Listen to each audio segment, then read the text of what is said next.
every movement demanding justice and equality that this country has seen.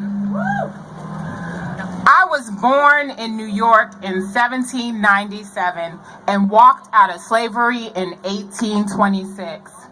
You know me because I was an abolitionist and a suffragist for decades before the Civil War. Some men said women needed help to get into carriages and to know how to vote, but I have plowed and planted and could work as hard as any man.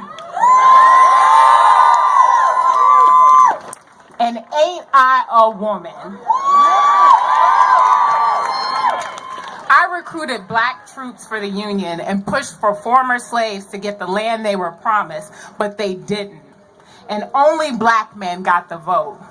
Black women had to wait another 50 years. My name is Sojourner Truth. Say her name. Sojourner Truth.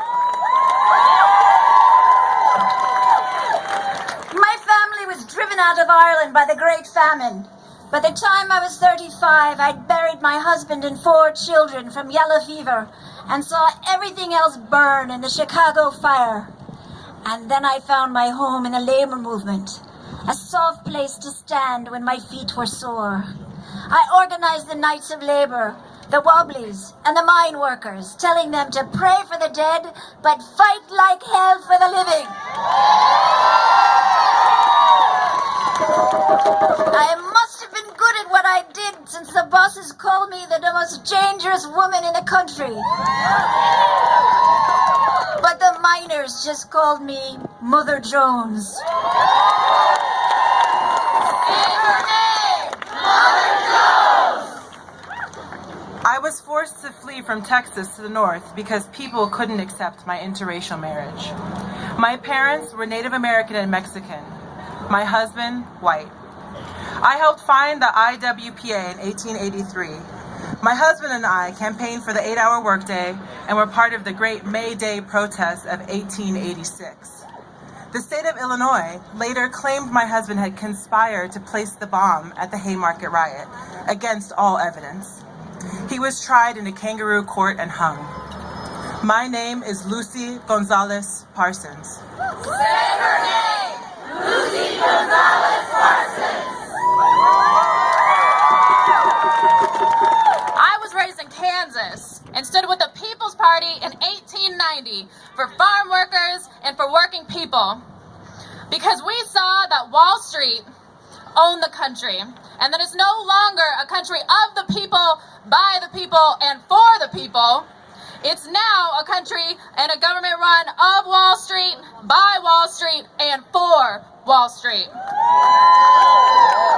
I hold that if one man does not have enough money and cannot eat 3 times a day, and another man has $25 million, that last man has something that belongs to the first. My name is Mary Lease. Say her name, Mary Lease. My family fled a pogrom in Ukraine to America when I was a teenager. I started working in the garment industry in New York almost immediately. Conditions were abysmal, and I soon joined the International Ladies Garment Workers Union. The male leaders of the union told us to be patient, told us to wait for instruction from above. But on this day, in 1909, I led the uprising of 20,000. Us garment workers went on strike for months, but we got contracts in almost every factory, except the Triangle Shirtwaist Factory. A year later, 150 girls died in the fire, including my cousin. Blacklisted by the industry and the male unionists, I spent the rest of my life fighting for the women's vote, tenants' rights, consumer protections, and civil rights. My last fight was to organize the workers in my retirement home. My name is Clara Lemlich. Say her name, Clara Lemlich.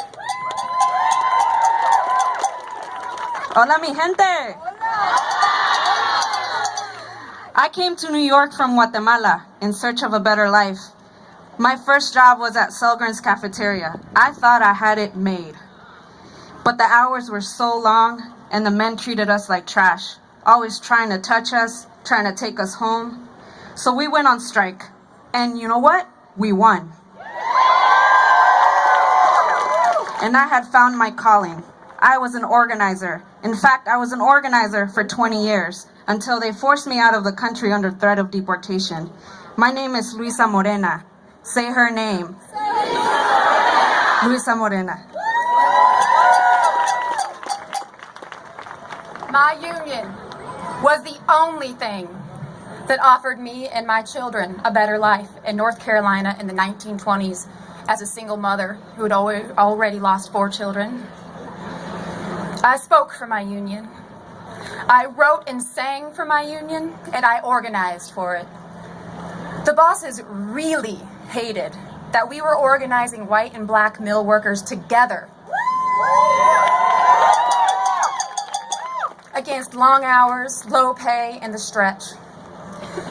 During the 1929 Low-Ray Mill strike, we were ambushed by armed vigilantes, and I was shot dead. I was 29 and pregnant with my 10th child. I left behind 5 orphans, and despite more than 50 witnesses, my murderers went free.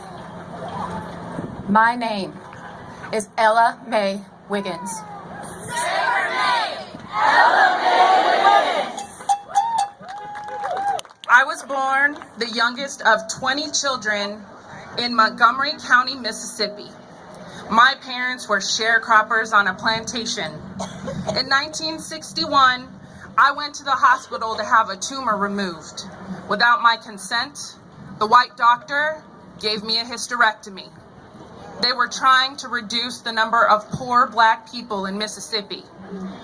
In 1961, I was a voting rights activist, and I helped organize the Student Nonviolent Coordinating Committee, which, among other things, worked to register as many black people in Mississippi as possible in 1964 during Freedom Summer. I was the vice chair for the Mississippi Freedom Democratic Party, which challenged the all-white, anti-civil rights delegation to the Democratic National Convention in 1964. I am sick and tired of being sick and tired. My name is Fannie Lou Hamer. Fannie Lou Hamer. I worked in the field since I was 5 years old.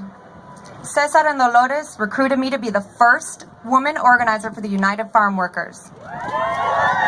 It was hard being a woman organizer. Many of my people were raised under old customs, where the husband ruled and the woman obeyed.